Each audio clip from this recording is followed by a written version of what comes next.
Bueno, arrancamos con la clase de no equilibrio y tratamientos térmicos. Vamos a ver unos conceptos previos. Preparé una filmina. Yo después esto se los paso a todos, pero no quería enviarlo antes para que no que se guíen solamente por la presentación. Así que bueno, Fíjate recuerdan que de agrandarlo así se ve más. sí, justo lo tengo así para ver el chat y seguir con con la clase. Cualquier cosa, si no ven, no se entiende algo, lo modifico y después lo vuelvo para atrás. Gracias, Nahuel. Yo no. Bien, entonces, las primeras clases vimos estructuras cristalinas, nada más para que se acuerden un poco de estas tres tipos de estructura, cuál es la cúbica centrada en el cuerpo, la centrada en las caras y la hexagonal compacta. Esto solamente informativo e ilustrativo, ¿no? Para que tengan en cuenta. Ahora, nosotros vimos a la clase siguiente los defectos que podían estar en estas redes cristalinas. Entonces, ¿cuáles eran esos defectos? Defectos puntuales, átomos intersticiales y átomos sustitucionales y las vacancias. Recuerdan acá, tenemos el átomo intersticial, el átomo sustitucional y la vacancia. Nosotros en estos gráficos de no equilibrio vamos a ver estos últimos, el de vacancia y el de átomo intersticial, que van a jugar en las condiciones de solubilidad de las fases o las estructuras cristalinas de, de los metales. Entonces, otro de los puntos que vamos a tener en cuenta, que ya se mencionó, fue lo de los límites de granos, que eran el espacio de separación entre los granos de la cristalografía ordenada hacia los límites con otros granos del mismo compuesto, digamos, ¿no? Entonces, repasando que acá había un ligero desorden, hay una densidad baja en las fronteras de grano, hay una movilidad alta de los átomos, ahí todo el tiempo están eh, compartiendo electrones y hay una concentración de energía y demás, que bueno, ahora vamos a ver un poquito mejor, y una difusividad alta para permitir esos movimientos y una reactividad química alta, también por esto del intercambio de electrones, todo asociado. Y después, por último, la clase anterior que vimos con Gerimen, se dio el diagrama metastable de hierro-carburo de hierro. Nosotros vamos a introducir los conceptos de no equilibrio para ver los tratamientos térmicos de los aceros correspondientes a este diagrama. Pero ahí ya va a influir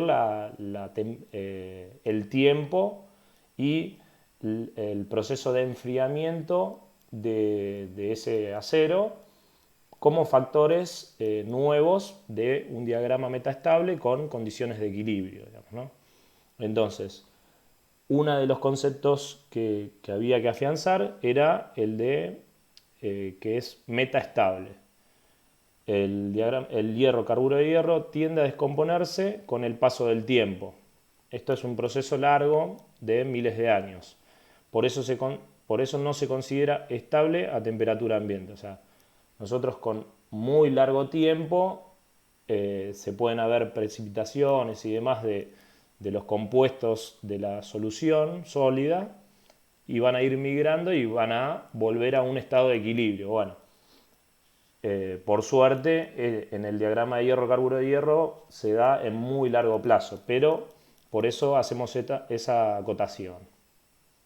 Y bueno, por último, este concepto de soluciones sólidas, que básicamente lo que estaba diciendo para todo lo que son las celdas de la cristalografía, digamos, ¿no? Entonces, al ser soluciones, vamos a tener el soluto y el solvente que van a darnos una idea de los cambios de la solubilidad en los procesos de no equilibrio, que vamos a seguir ahora.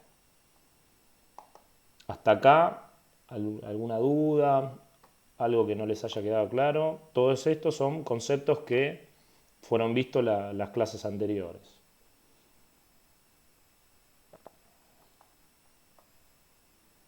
Ok. Cualquier cosa me escriben al chat, yo lo estoy leyendo mientras doy la clase. Uy, me pasé. Acá está. Bueno, ¿qué es el no equilibrio? Obviamente, ¿por qué estudiamos esto? Es porque las transformaciones de una consulta en el proceso de McLeod no ocurre un nuevo borde o sí.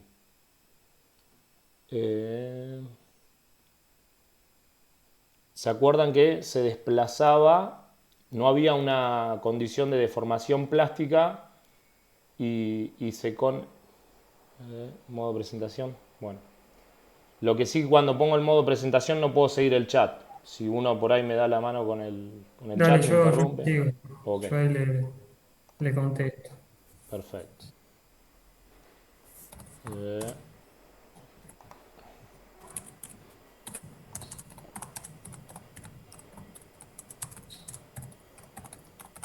bueno, volvemos a... ¿Por qué estudiamos no equilibrio? Porque en el estudio de las transformaciones de fases, que vamos a ver en los aceros, nos va a importar todos los mecanismos mediante los cuales el sistema trata de llegar al equilibrio y el tiempo en que le toma hasta alcanzarlo. O sea, nosotros vamos a buscar un sistema que vamos a tratar de equilibrarlo para que las propiedades en la vida real no se vean afectadas por el paso del tiempo, por ejemplo, ¿no? Entonces, eso es lo importante para destacar de por qué estudiamos esto de no equilibrio como resumen. Y bueno, uno de los mecanismos de precipitación de las soluciones sólidas es la difusión. Entonces, la difusión es un proceso físico irreversible que consiste en el flujo neto de átomos dentro de un material. O sea, todas las partículas se mueven de una región de alta concentración a un área de baja concentración, hasta obtener una distribución uniforme. Esto va a estar inducido por la temperatura y el gradiente de concentración. Esto se acuerdan por ahí algunos sistemas de ósmosis o procesos similares. Van a ir las soluciones de una solución de alta concentración a una de baja concentración para lograr equilibrarse esas fases, digamos, ¿no? Que esto, el factor fundamental es la temperatura, la cual me va a dar las condiciones energéticas para que vayan migrando esas partículas o átomos por la red cristalina.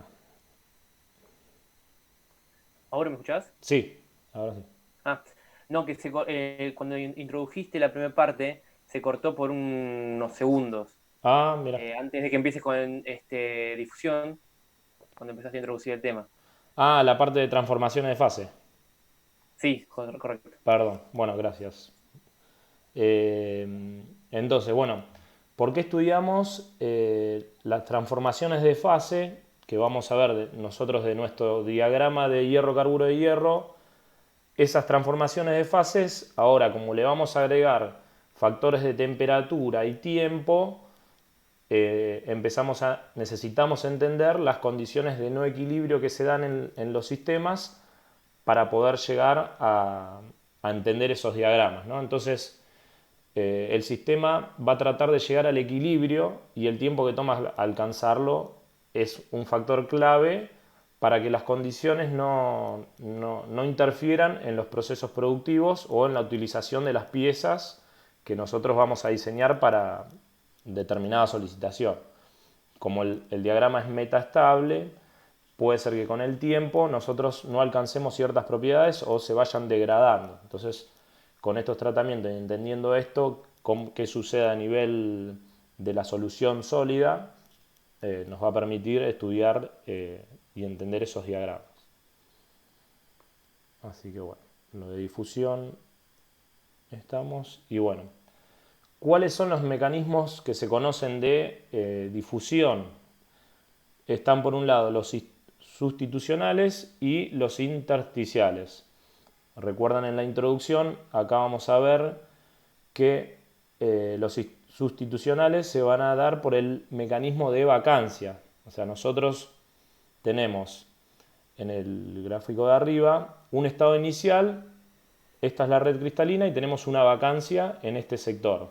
Bueno, el átomo que está en el medio, con alguna condición de energía, que ahora vamos a ver, va a migrar hacia la otra vacancia, hacia la vacancia, generando una nueva en el estado final, por ejemplo.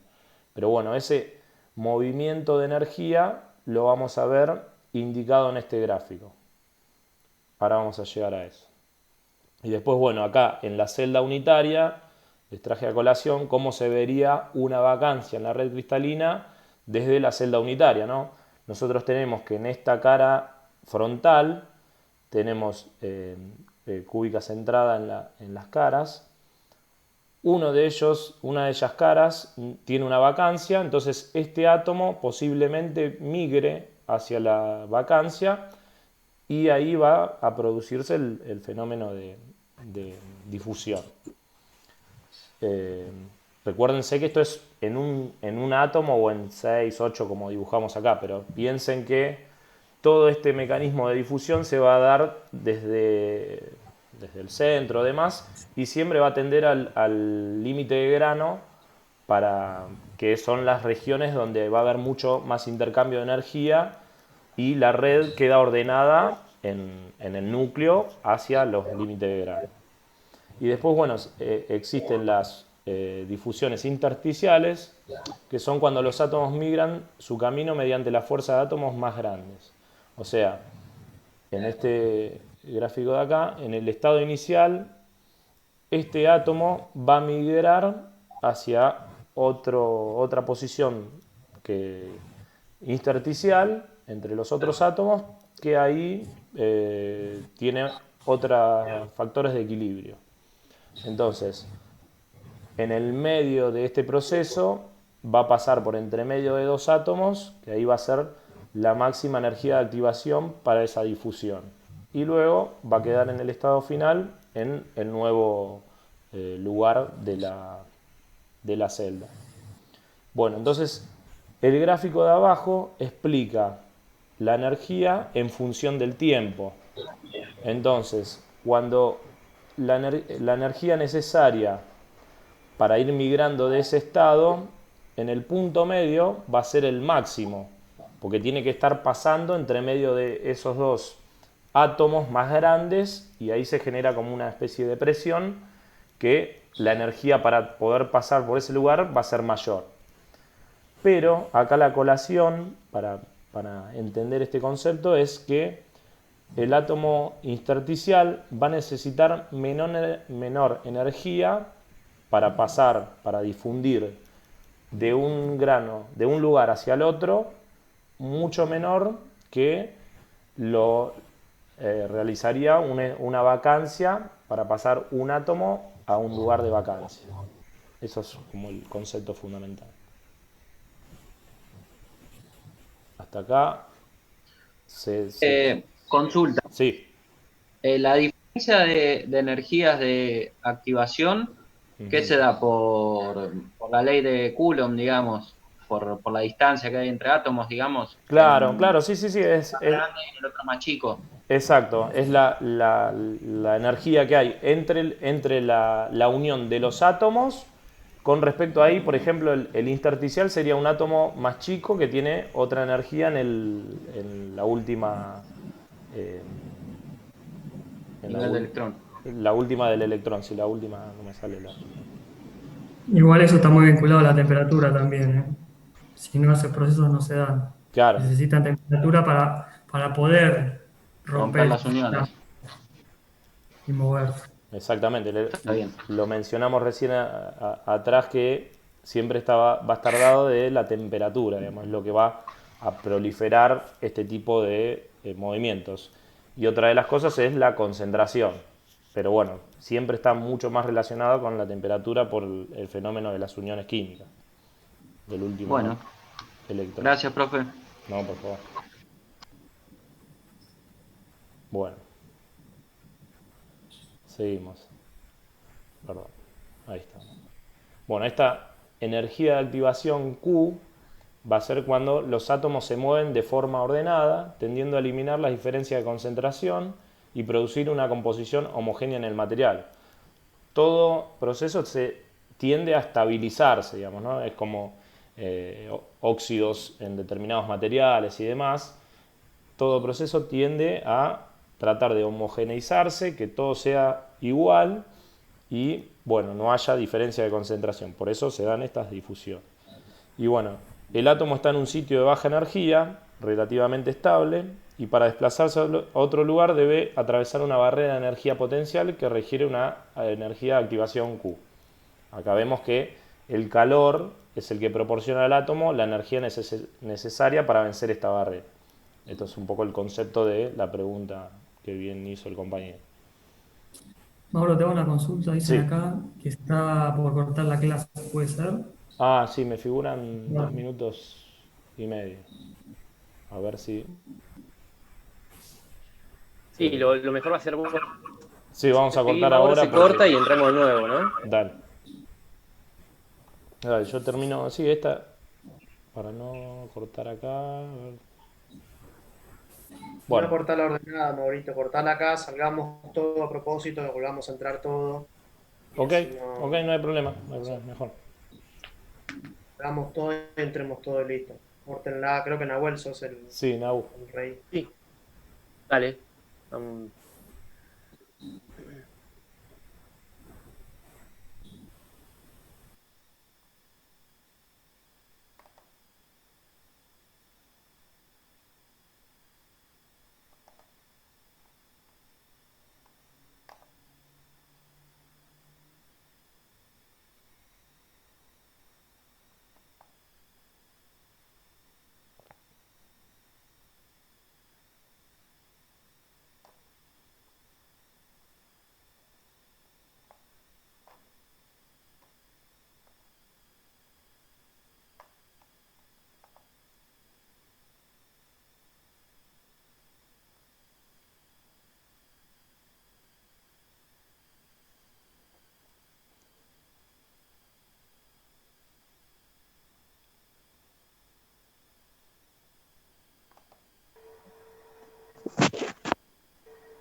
de vuelta.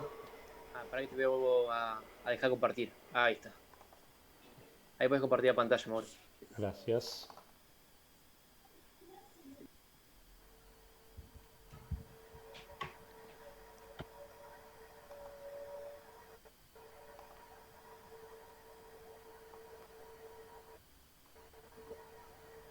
¿Cuántos eran en total? ¿36? Ah, bien, estamos en 34 ya.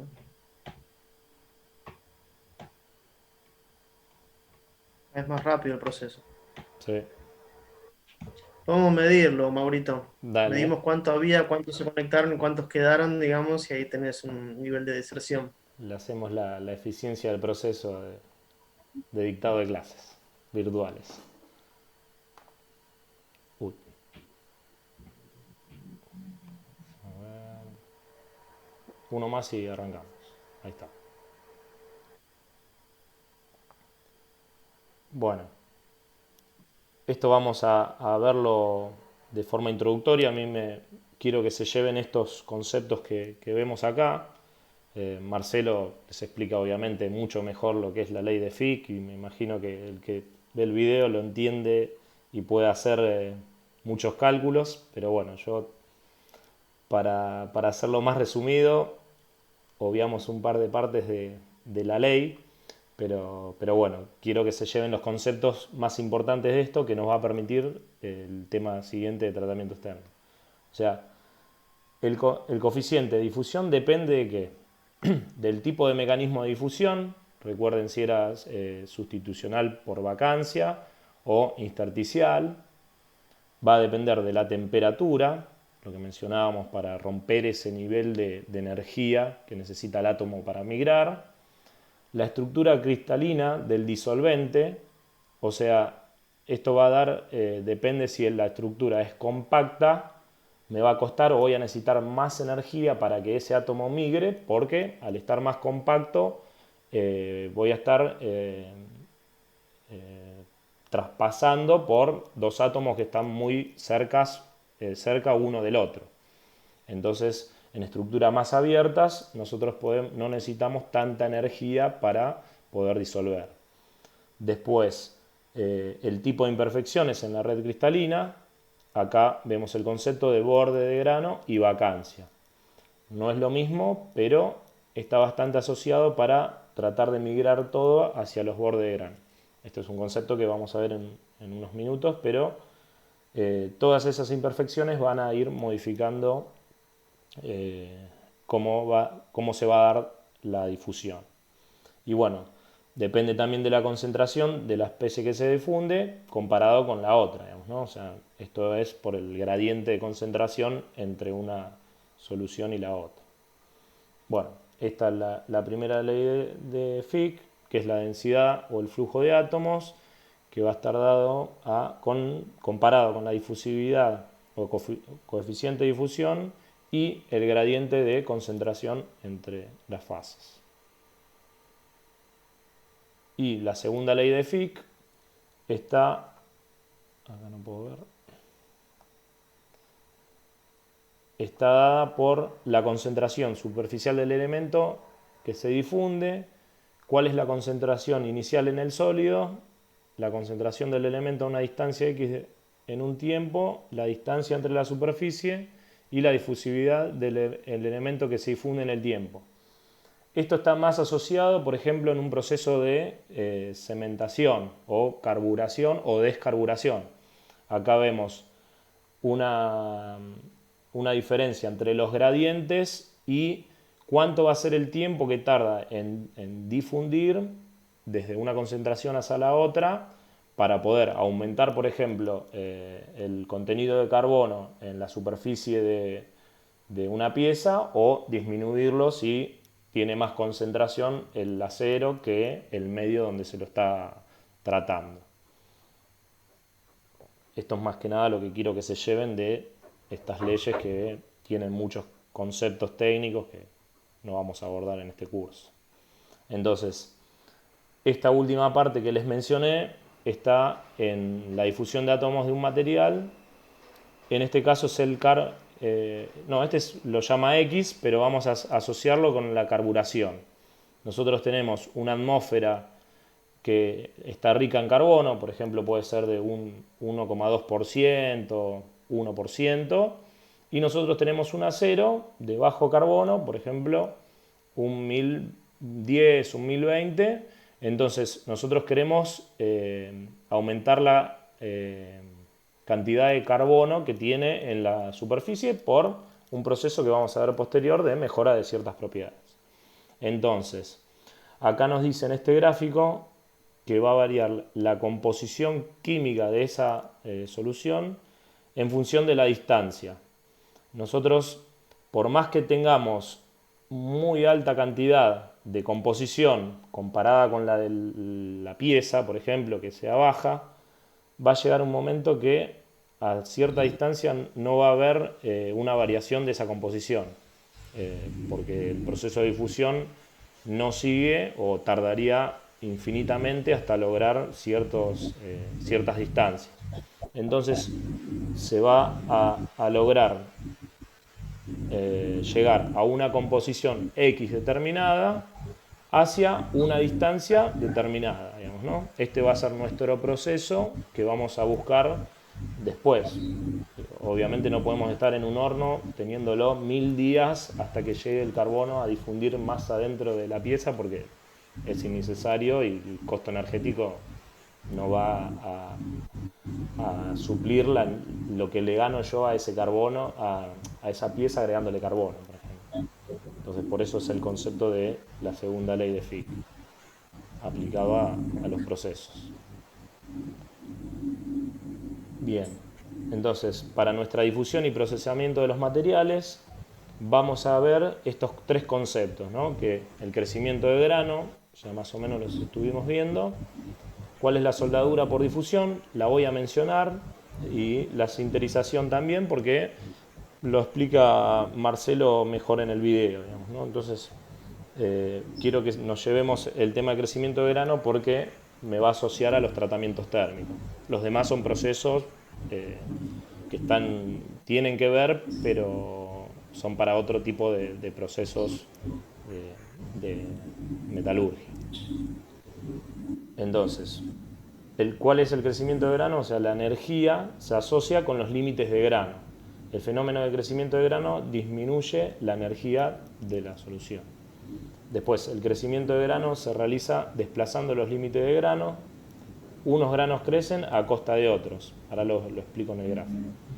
Y altas temperaturas y bajas energías de activación propician el crecimiento de grano. Entonces, un material compuesto por un gran número de granos tiene muchos bordes de grano, los cuales representan áreas de alta energía.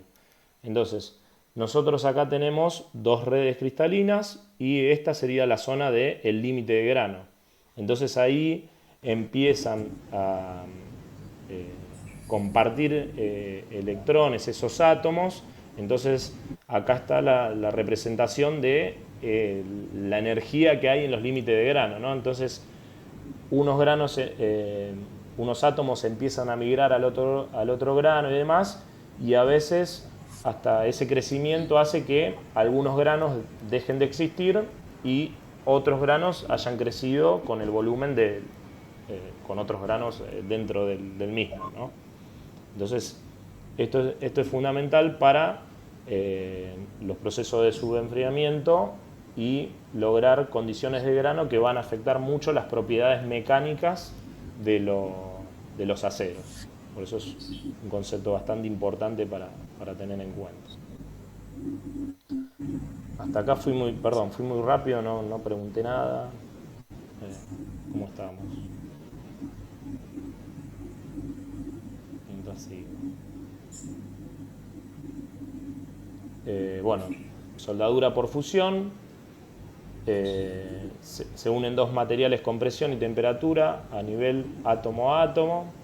La difusión de los bordes de grano de una ausencia de los huecos, y por difusión volumétrica se produce la ausencia de huecos, se produce la soldadura. Acá está mejor explicado gráficamente, donde nosotros tenemos dos superficies y vamos a tratar de soldarlas por el proceso de fusión, no por una temperatura de soldadura ni nada, sino que al tener presión y temperatura nosotros vamos a eliminar al máximo que se pueda esa superficie. Entonces ciertos granos van a estar más pegados a otros y algunas zonas que permanece ese límite, ¿no?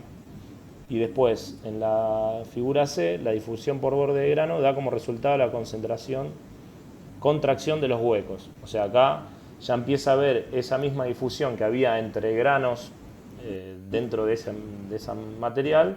Ahora empiezan a reaccionar con el nuevo material del mismo compuesto y empiezan a generar nuevos granos. Y entonces, en la última figura, ya observen que ciertos granos se comprimieron y entonces ya queda soldado toda la pieza, y esas pequeñas vacancias o poros que se generaron luego van a seguir creciendo esos mismos granos. Entonces ahí se da la unificación de la pieza.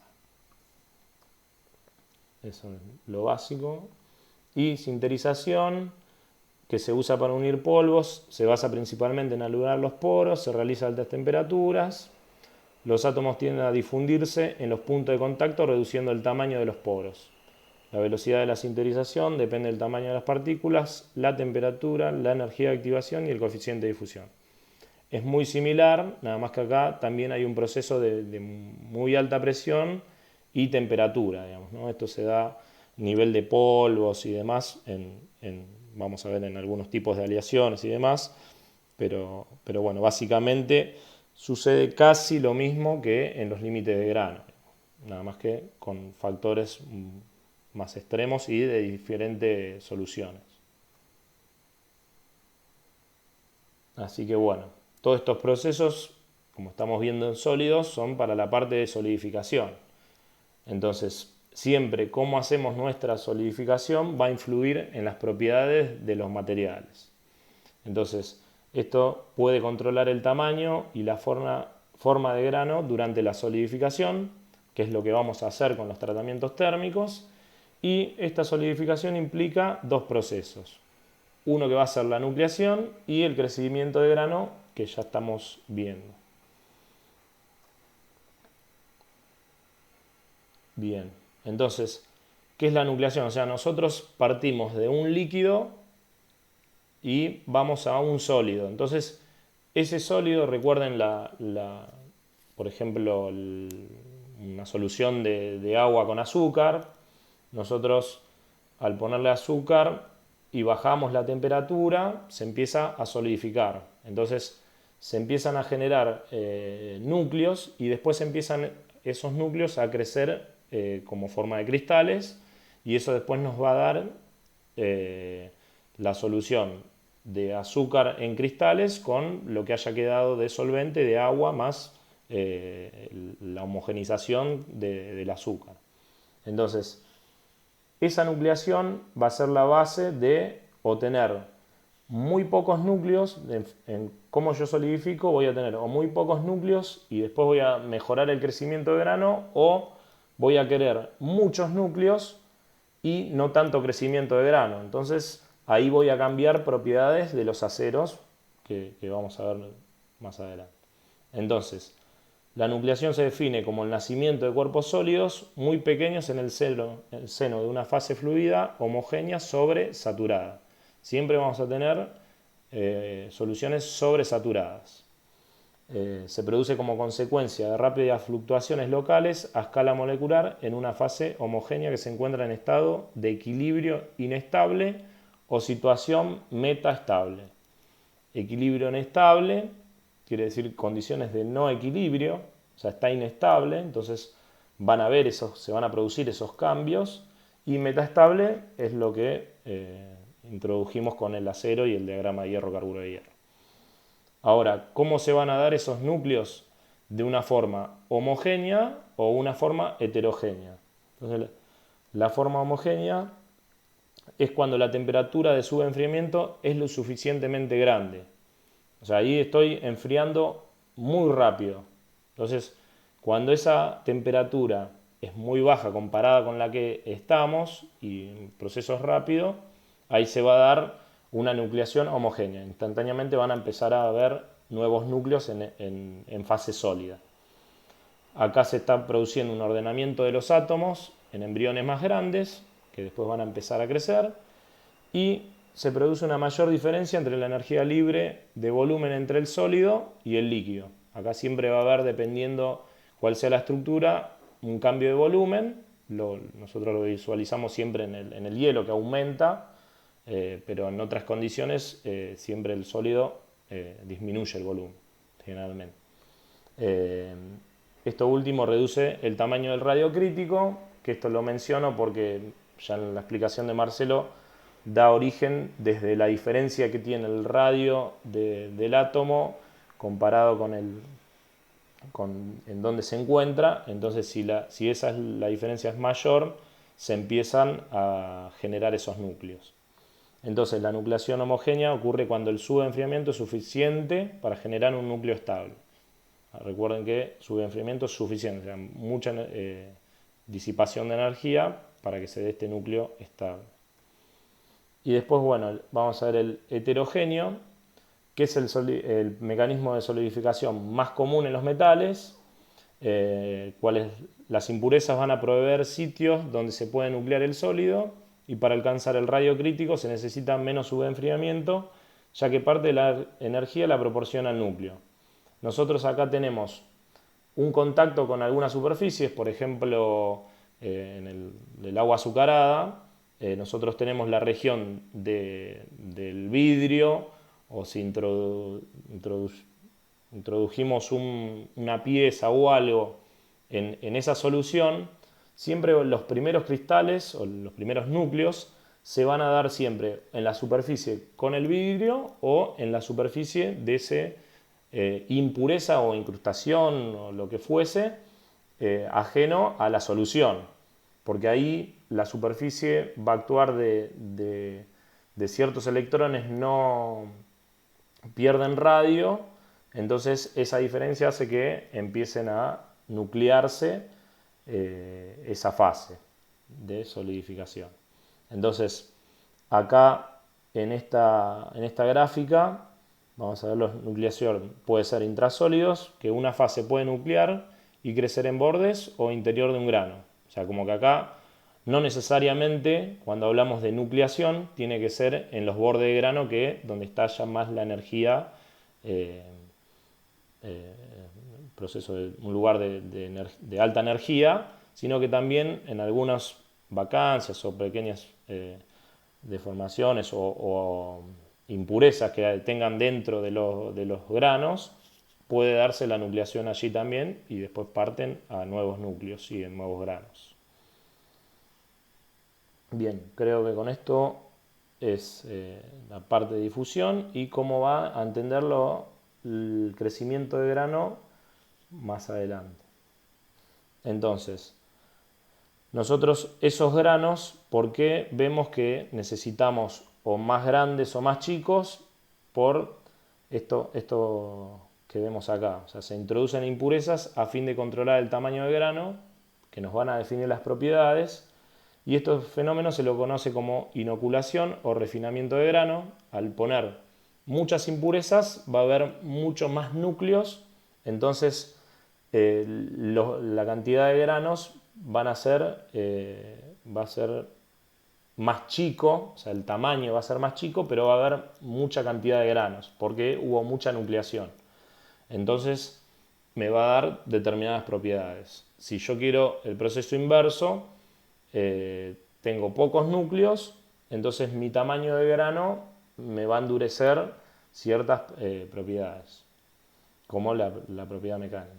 Entonces, nosotros buscamos aumentar notablemente el número de núcleos, y en los metales, cuanto menor es el tamaño de grano, mayor es el área del... Esto es lo fundamental. En los metales, cuanto menor es el tamaño de grano, mayor es el área de límite de grano y por lo tanto mayor es el endurecimiento por límite de grano. O sea, la zona que le va a permitir mayor dureza a un acero va a ser la zona del límite de grano. Entonces, si nosotros, imagínense, granos muy chiquititos, entonces tengo muchas zonas de contacto, entonces voy a tener muchos límites de grano. Nuestros límites de grano van a ser los que le van a dar altas propiedades mecánicas o mayor dureza, por ejemplo, a una estructura que otra que tenga granos muy grandes con poca superficie de contacto va a ser mucho más maleable, digamos, ¿no? Va a perder dureza, pero nos va a generar propiedades mecánicas como la tenacidad o la maquinabilidad, etcétera, que van a mejorar comparado con o a expensas de la reducción de la dureza. Esos son los factores fundamentales que tenemos que tatuarnos con referencia al límite de grano.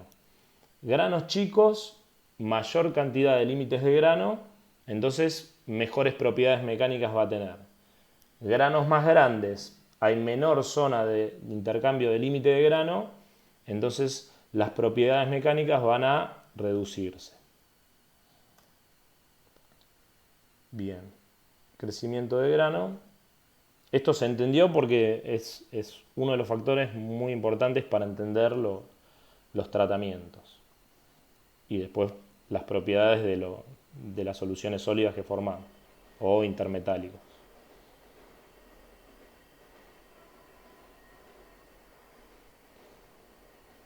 ¿Seguimos? Sí, parece que sí, se entendió. Perfecto. Bueno, el crecimiento de grano ocurre conforme los átomos se integran al núcleo de sólido formado. este crecimiento de los núcleos y la estructura final dependen de la manera en que se extrae el calor. O sea, depende cómo vamos a enfriar este núcleo, se va a dar esos crecimientos de grano. O sea, si nosotros enfriamos drásticamente esa solución, no va a permitir el crecimiento de esos granos, porque ya va a perder suficiente energía, no tienen determinada temperatura. Entonces, al hacerlo violento, yo extraje el calor demasiado alto o rápido, entonces los núcleos no lo permitió crecer. Entonces, esos tamaños de grano van a ser finos, no tan homogéneos. Entonces, me va a dar determinadas propiedades mecánicas que van a tener las piezas. Entonces, se extraen dos tipos de calor. Uno es el calor específico y el otro es el calor latente del proceso de fusión que estamos haciendo. Después, bueno, menciono acá los tipos de crecimiento, que puede ser mediante los planos, va creciendo conforme el plano, o dendrítico en varios planos, que lo explica Marcelo en las filminas, para no detenernos tanto en esto, que es una suma, pero no es tan fundamental. Bueno, hasta acá nos quedan los conceptos de difusión, cómo va a ir difundiéndose las soluciones sólidas para generar compuestos homogéneos y estables a determinadas temperaturas. Después, bueno, vemos la nucleación, cómo vamos a nuclear granos para ver si podemos lograr mayor tamaño de grano o mucha cantidad de granos y con un tamaño menor para determinar distintas propiedades. Y todo siempre va a depender de la temperatura, de las concentraciones de estas soluciones sólidas o compuestos intermetálicos y de la pérdida de temperatura, o sea, del enfriamiento que nosotros le vamos a dar en función del tiempo. Entonces, con esto cerramos todo lo que sea de no equilibrio para entrar a los tratamientos térmicos. ¿Por qué quiero hacer tratamientos térmicos? Recuerdan, lo tengo en la filmina siguiente. O sea, son acciones que se realizan sobre los aceros para modificar sus propiedades mecánicas. Todo lo que vimos recién era porque quiero o una propiedad mecánica u otra para la solicitación que va a estar sometida a esa pieza. Entonces, generalmente se trata de situaciones de no equilibrio, esto es fundamental, por eso introdujimos con este tema, donde se influyen sobre la transformación de la austenita. Nosotros vamos a partir todo lo que sea cero, recuerden entre qué puntos encontramos la austenita. ¿Qué porcentajes de carbono? Recuerdan aceros, fundiciones, lo vimos en la clase pasada.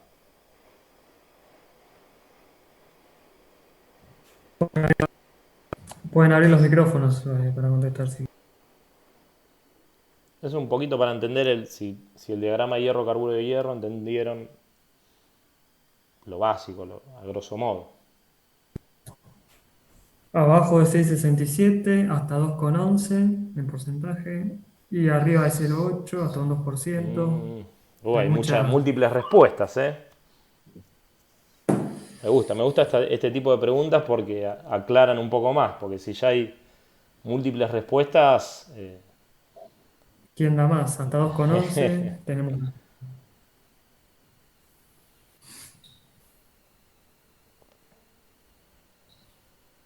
Recuerden, A0. Y acá menciona la austenita. Ni entro en línea de Solbus, o sea, ya ahí los voy a marear un poquito más. ¿En qué zona tengo austenitas?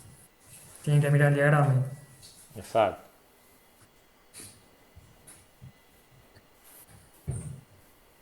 Bueno, lo vemos acá entonces. Lo contestamos en este gráfico. Esta es la zona de austenita.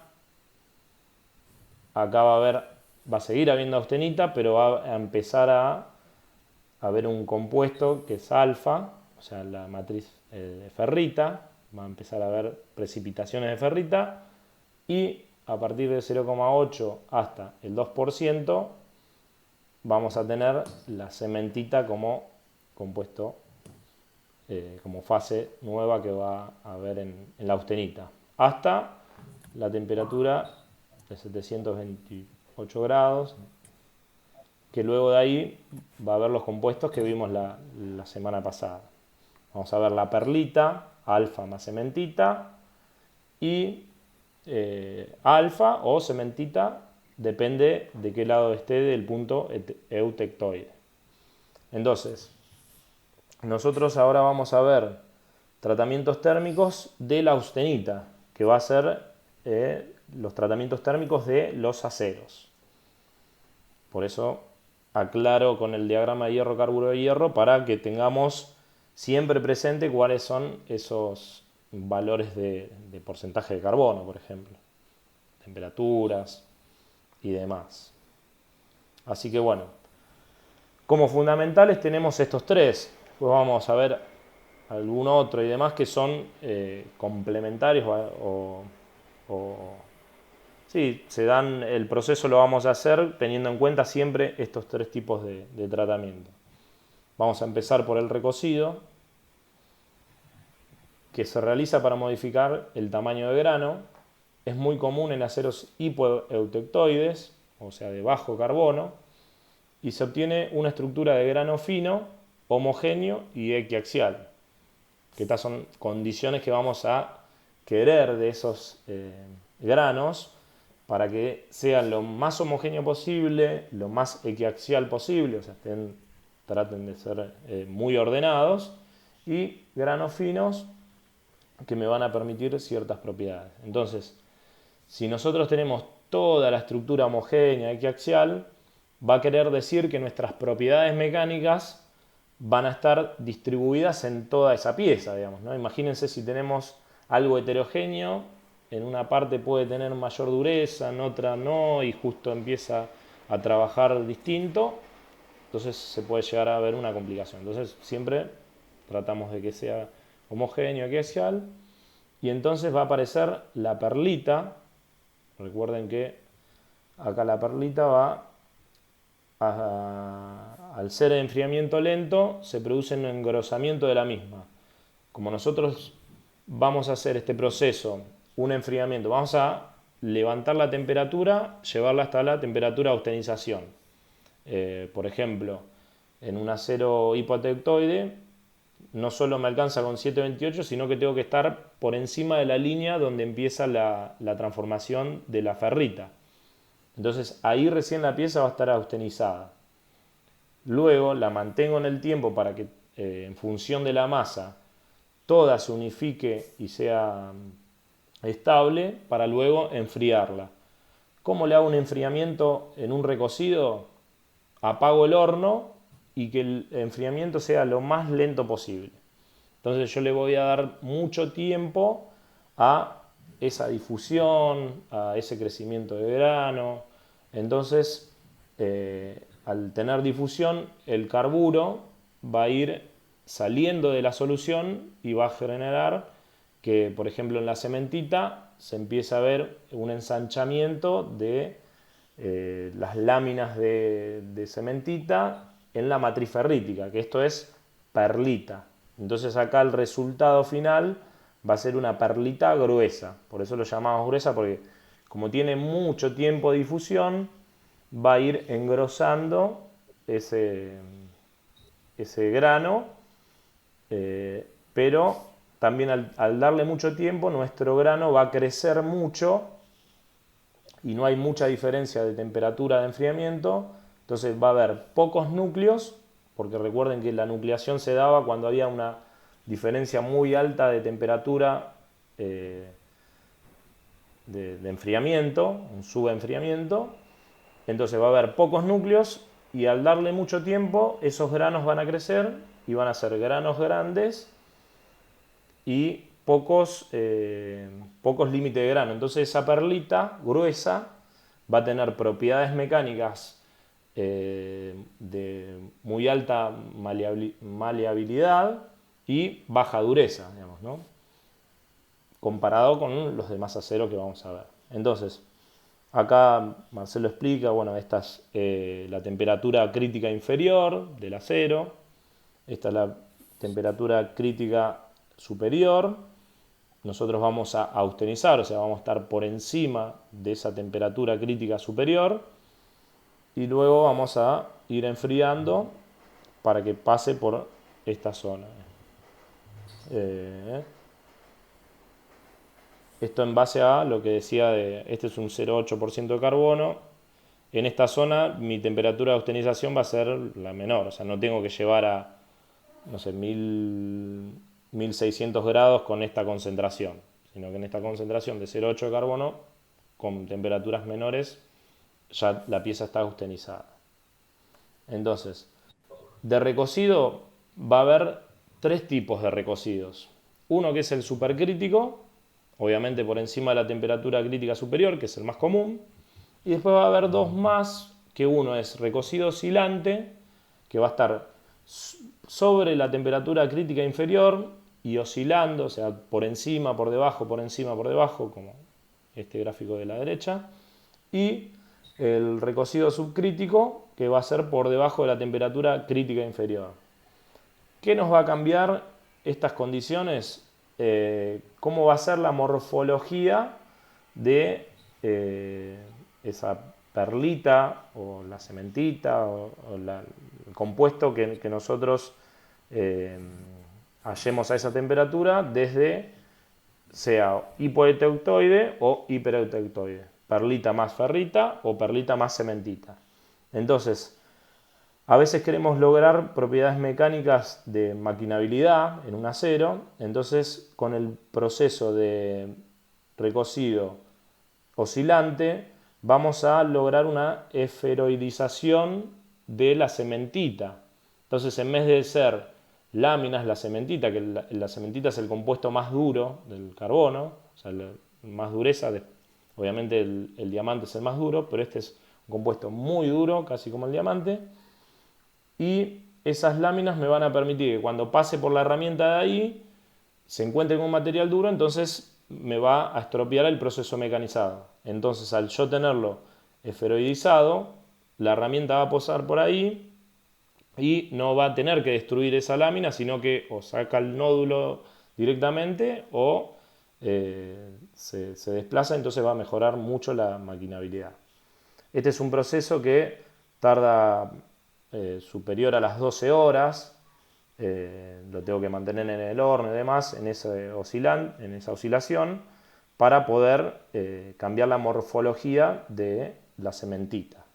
Generalmente se dan en aceros hipereutectoides para mejorar la propiedad mecánica o para que sean embutidos. Eso mejora en los procesos de las chapas al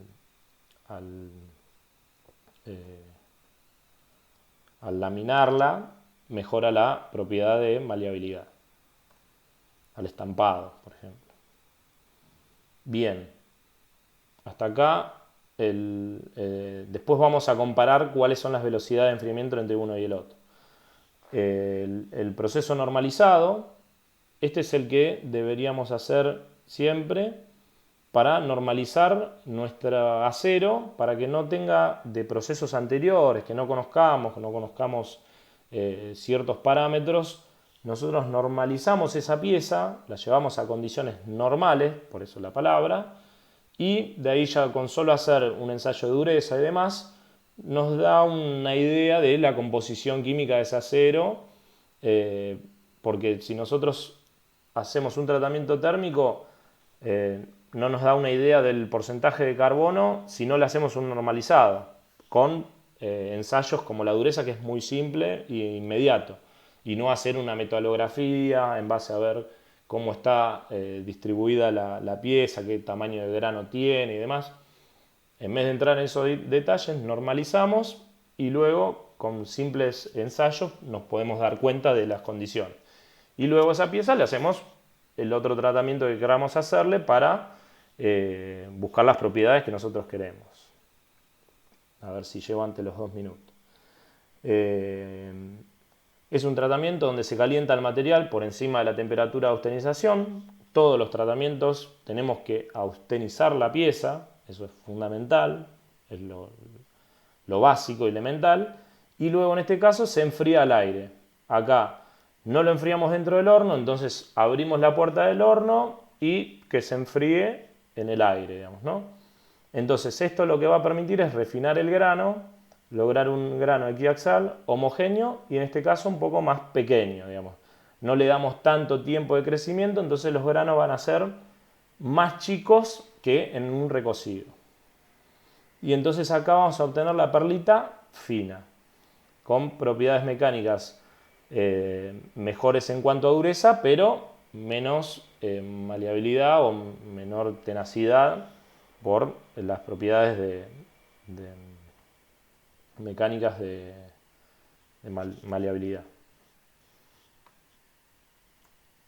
Entonces, bueno, me parece que va 1 minuto y medio. Si no, lo cortamos acá y seguimos con Agu. Dale, ahí lo cortó. Dale. Ya terminamos, 5 minutos más, pero bueno. Dale, ahí corto.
Ahí supuestamente ya puedes compartir, Mau. Perfecto. Ahí Estamos en estamos. automático, ¿viste? Voy a abrir el chat así, por lo menos hasta que se unan todos. Si alguien tiene alguna duda, algo que no. Sí, ahí se borró, estaba contestando algo Ah, de la parte normal. Me habían preguntado, así que ahora le contesto.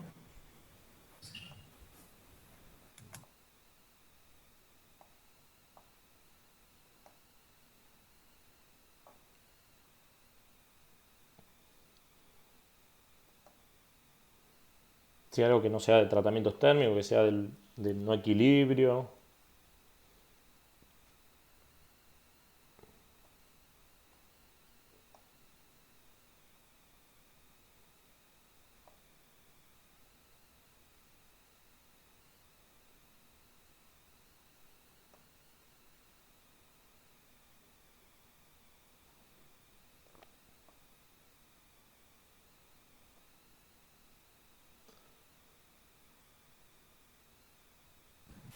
Pueden abrir el micrófono también, si hace más rápido. Para el que preguntó el normalizado. Ah, no leí yo la pregunta, por eso no sé.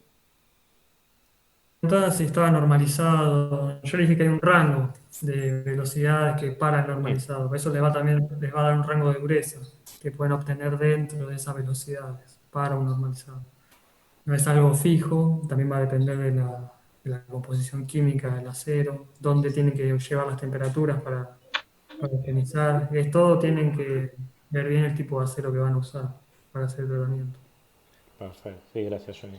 Depende del tipo de acero y después para eso va a haber determinadas tablas o a veces uno va a conocer el proceso, entonces ya tiene una recomendación en base al volumen de la pieza. O sea, va a depender de algunos factores, digamos, ¿no? Pero básicamente el medio de enfriamiento sería al aire. Bien, bueno, ya estamos casi todos.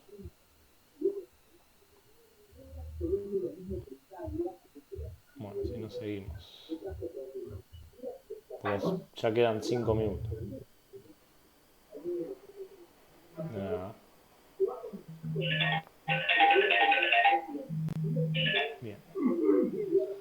Bueno, Miguel, vemos acá bien, ¿vos cómo andás? Oh, hay uno de los chicos que tiene el micrófono. ¿Necesitas algo? ¿Eh? Preguntale cómo está Se mamá. puede. ¿Está bien? Por favor, los micrófonos. ¿Y tu mamá? ¿Te gustó? ¿Eh? ¿Lo podés mutear, Nahuel? Sí, silencialo, no, bueno. No lo veo. Acá Jorge. Ahí está. Bien, seguimos entonces. Ya estamos a los 35. Bien, nos quedamos normalizado. Y otro de los procesos que vamos a ver es el temple y revenido. Hasta ahora nosotros teníamos perlita gruesa en el recocido. Ahí, sí.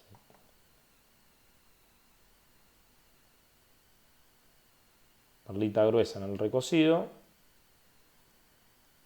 Normalizado tenemos perlita fina. Y en el temple y revenido vamos a tener otro tipo de estructura.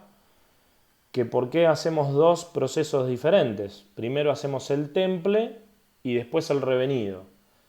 La condición del temple, ¿cómo va a ser el proceso? Vamos a austenizar la pieza, como cualquier otro de los tratamientos térmicos, y luego vamos a enfriarlo violentamente. O sea, va a ser una caída abrupta de la temperatura en un tiempo ínfimo, digamos, ¿no? Vamos a introducir esa pieza en un medio de enfriamiento muy severo, que eso lo vamos a ver en clases posteriores, donde, por ejemplo, puede ser aceite, donde puede ser agua, y entonces nosotros vamos a quitarle calor lo más rápido que podemos, ¿no? Entonces, ese tratamiento, por ejemplo, va a ser el temple, y acá esta línea corresponde a ese enfriamiento violento.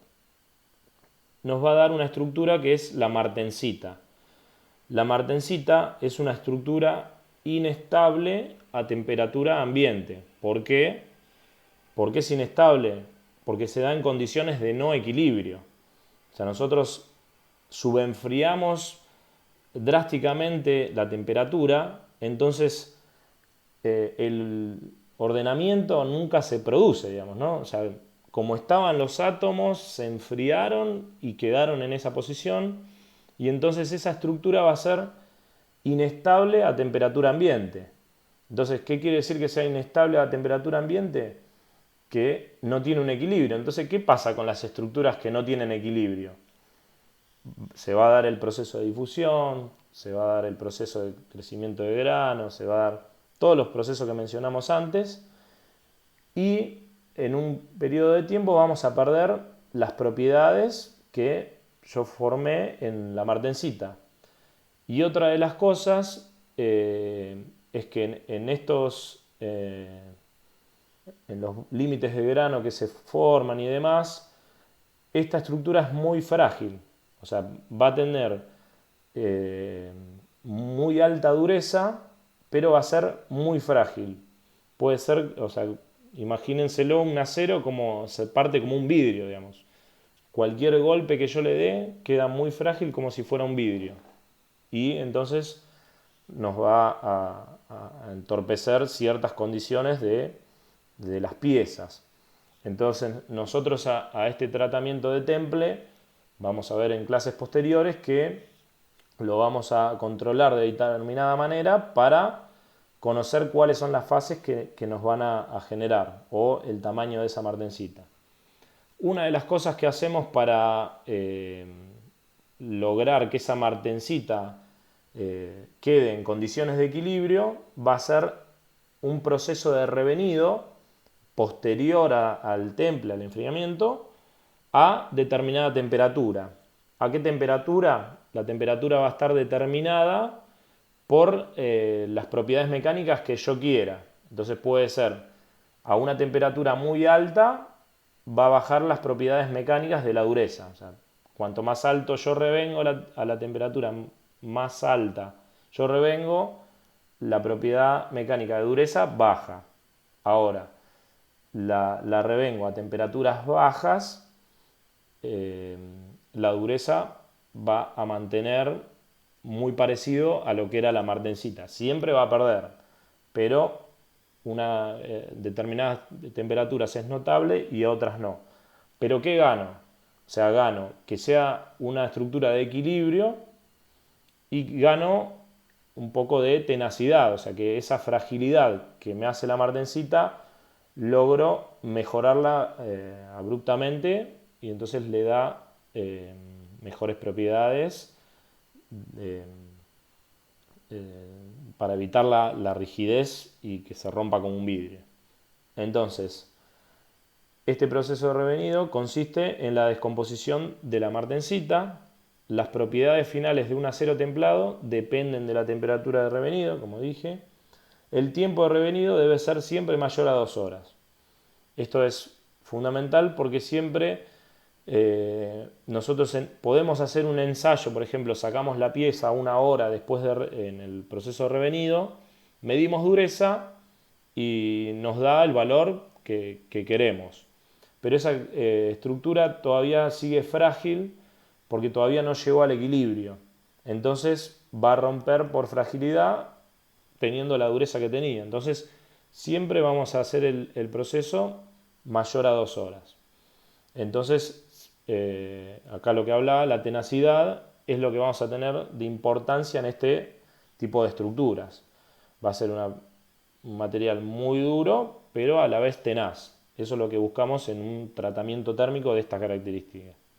Ahora algo que no mencioné acá, y es fundamental también saberlo, que bueno, la explicación de Marcelo está, siempre que se hace un temple y revenido, nosotros debemos normalizar la pieza.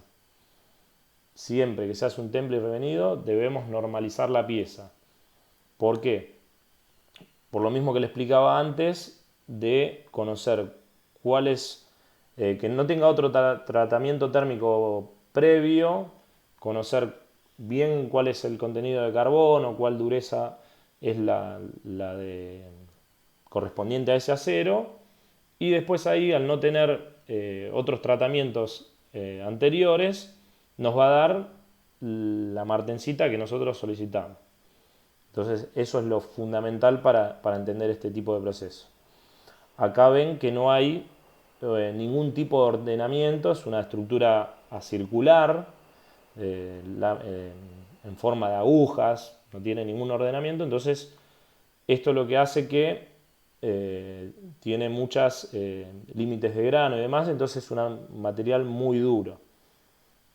No tiene planos de deslizamiento, o sea, conceptos que fuimos viendo previamente. Y bueno, acá es una gráfica de cómo hacemos el tratamiento y para agregar vamos a hacer en un mismo tratamiento cómo va a ser los procesos de enfriamiento para que se entienda gráficamente, porque a veces siempre vemos en los trabajos prácticos, en los parciales, que por ejemplo hacemos un temple y un revenido y entonces en la gráfica de ese temple, acá por ejemplo si yo hago un temple y revenido faltaría primero hacer un normalizado. Entonces voy a graficar la temperatura en función del tiempo para mi tratamiento. Entonces hago austenizo, llevo la temperatura de austenización, lo mantengo en el horno determinado tiempo, que este va a estar dado en función de la masa, siempre ese tiempo es en función de la masa, y la temperatura va a ser la que determinamos para ese acero, y siempre va a tener un rango entre 10 o 15 grados, porque en los hornos, recuerden que es casi imposible tener una temperatura fija en 750 grados, siempre va a ser 755, 45 o un poco más. Entonces, bueno, función de la masa lo mantengo en el horno y después voy a enfriar. Por ejemplo, en el temple es violento. Entonces esta curva no tiene que ser igual, por ejemplo, a la del normalizado. Normalizado, como se enfría el aire, tiene otro tipo de pendiente. Y recocido, como lo enfrío dentro del horno, va a tener una pendiente mucho más extensa. Entonces mi proceso va a terminar mucho después que un temple, por ejemplo. Yo lo enfrié y acá en 2 minutos enfrié de 850 grados a 20. En cambio, en un recocido, en 2 minutos no puedo enfriar esa cantidad. O sea, por eso la pendiente siempre tengan en cuenta para los TP y los parciales que no son las mismas. Entonces, y luego de un temple siempre tiene que estar el proceso de revenido. Revenido siempre mayor a 2 horas y después se puede enfriar al aire. No se aconseja al agua ni al aceite porque puede distorsionar la pieza por problemas que van a surgir y lo vamos a explicar en las clases siguientes. No vale la pena estudiarlos ahora. Hasta acá se entendió el tema de tratamientos térmicos. Vemos el último, ya 2 minutos más y terminamos, pero hasta acá si hay alguna duda de lo que es recocido, normalizado y temple y revenido.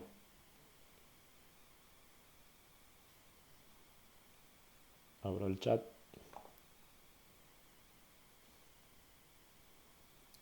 Hay un tiempo máximo de hacer un temple. A ver. Esperen que abro y voy. Son interesantes.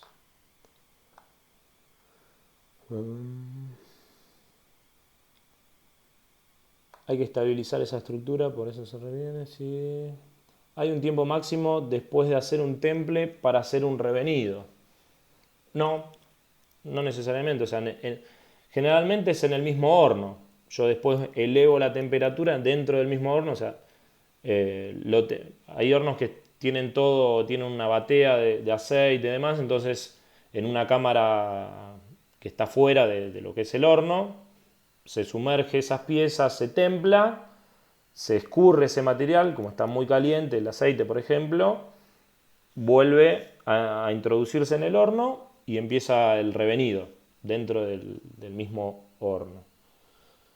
Así que no hay, o sea, una vez que se escurre el aceite para que no se prenda fuego y demás, vuelve al horno y vuelve a subir la temperatura.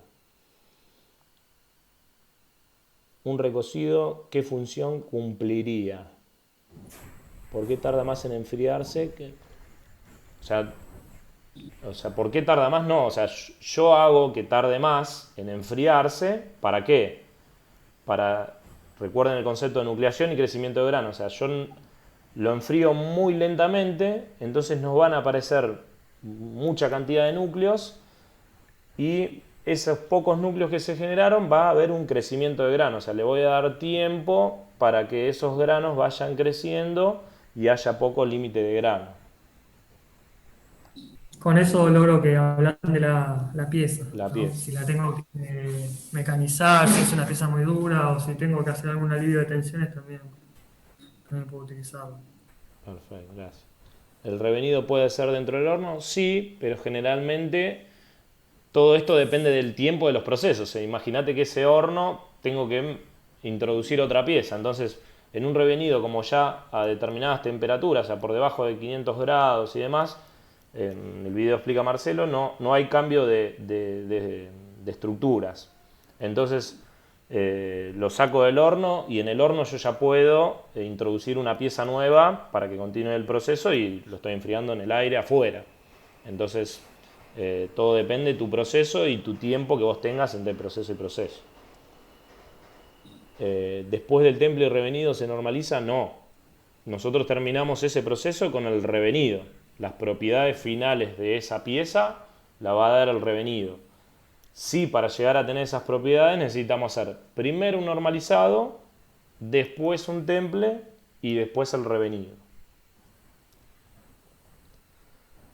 En el cuadro llega a 0.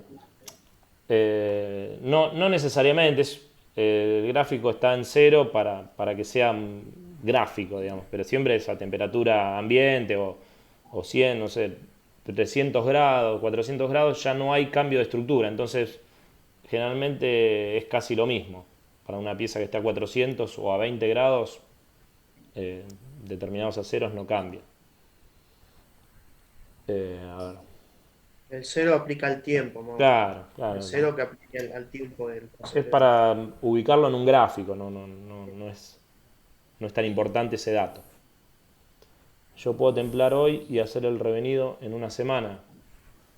Y no es aconsejable porque vos ya tenés a cierta temperatura esa pieza y luego usás el mismo horno o en el proceso siguiente, por ahí es una línea de producción continua y entra otro horno y vos ya tenés cierta temperatura. Entonces, llegar a determinadas temperaturas en un horno es lo costoso de un proceso de tratamiento, digamos, ¿no?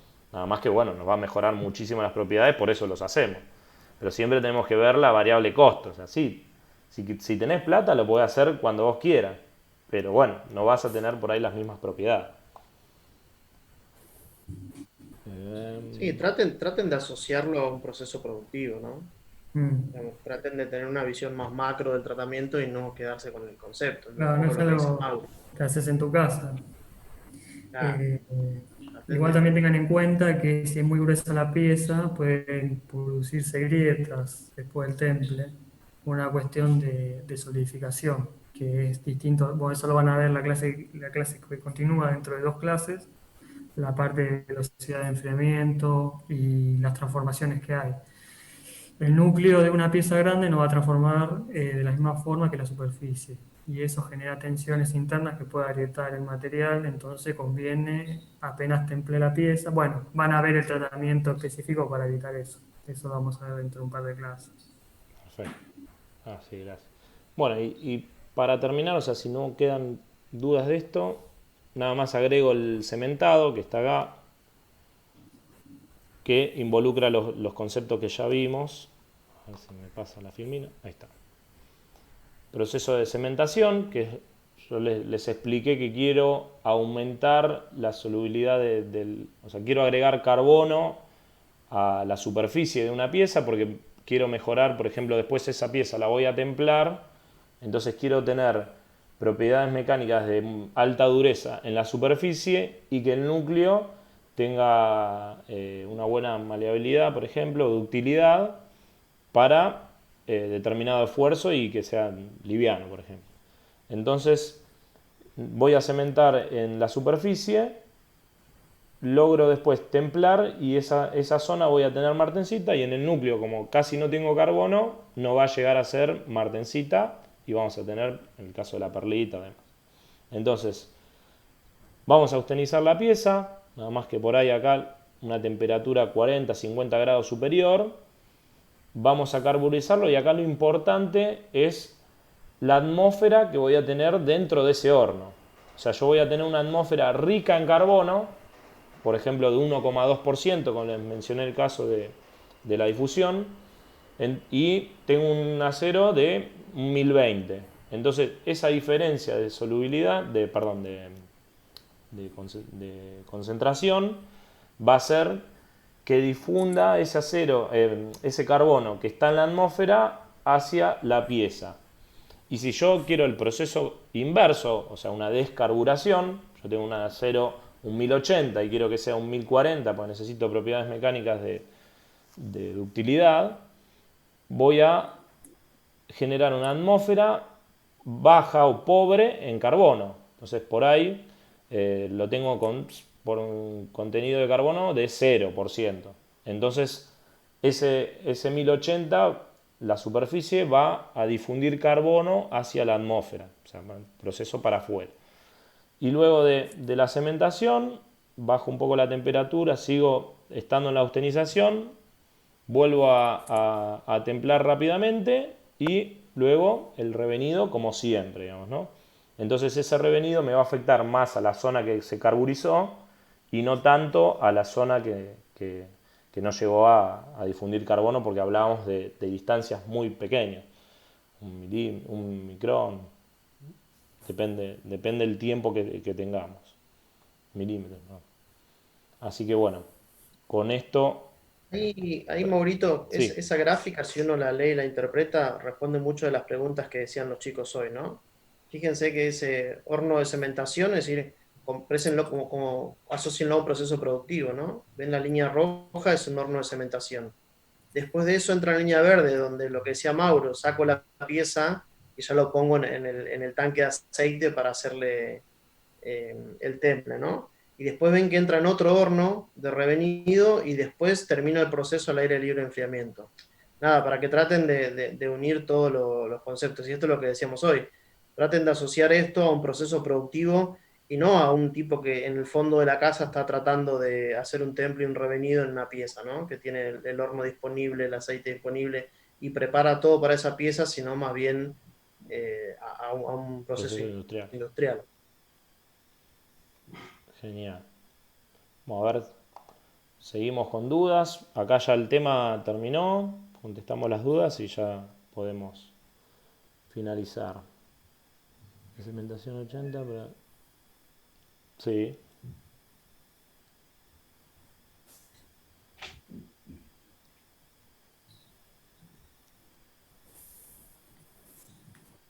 Sí.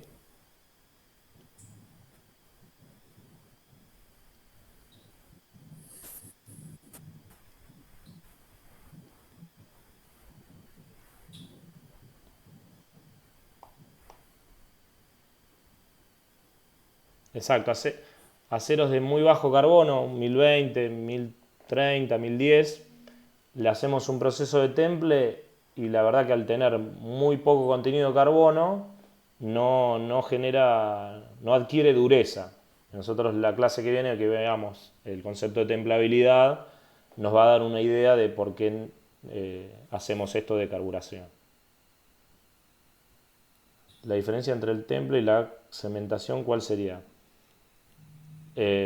Son como dos cosas distintas. O sea, yo carburizo para poder templar, porque si yo no tengo carbono, el temple no tiene efecto, lo que justo acabo de responder.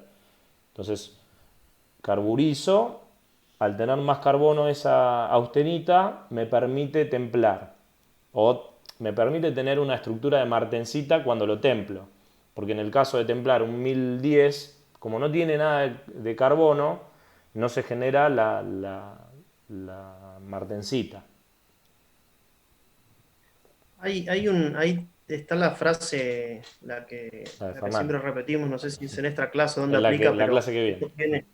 Viene un poco, nos anticipamos para ayudarlos a interpretar un poco, que es que la dureza de la martensita va a depender del porcentaje de carbono de la austenita de la cual proviene. Entonces, Mauro estuvo desde el inicio diciendo que, o por lo menos ahora estaba repitiendo, que si yo tengo un 1010 no tiene mucho sentido que lo temple o que le haga un temple. ¿Por qué? Porque justamente el porcentaje de carbono de la austenita que va a proveer, de la que viene la martensita, va a tener tanto porcentaje de carbono que no voy a obtener dureza. Entonces, una alternativa es, por un proceso de carburación, entregarle carbono y lograr tener mejor performance en el tratamiento post-temple de esa pieza. No sé si lo llegan a asociar un poco. Esto después tiene otros beneficios, como por ejemplo lograr dureza en la superficie y no en el núcleo, que es un poco lo que establecía Mauro también en alguna de las filminas, ¿no? Que decía que el porcentaje de difusión va a depender hasta incluso de la distancia a la superficie.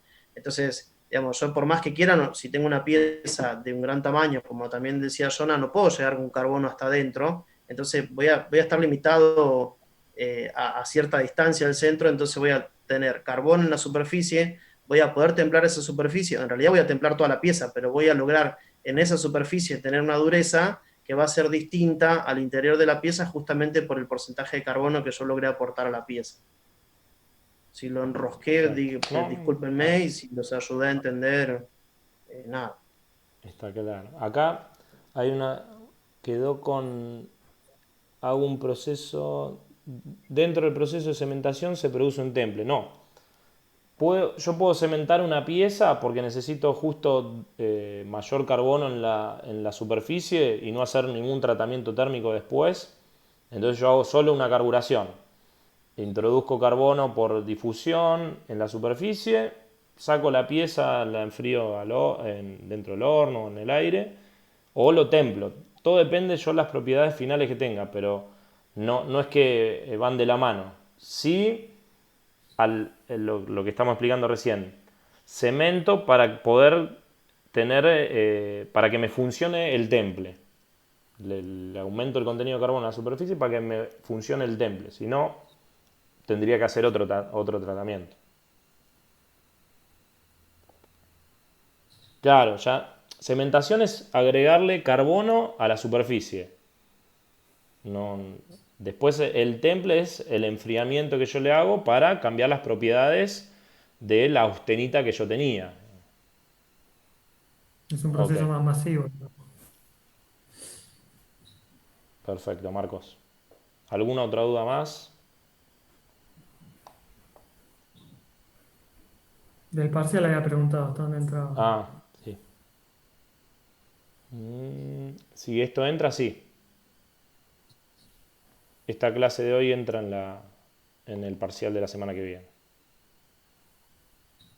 Fíjense de hacer los prácticos para sacarse las dudas, repasar los conceptos. Yo ahí ahí menciona. En la práctica está cuáles son las propiedades que ustedes necesitan o tienen que averiguar. Yo les dejé un ejemplo del número 1, cómo se hace, y después todos los demás, recuerden que en las gráficas, si hacemos un temple revenido y me dan las propiedades del acero templado, recuerden en el gráfico hacer normalizado, temple y revenido, con las horas correspondientes, cuáles son las temperaturas en base a las tablas.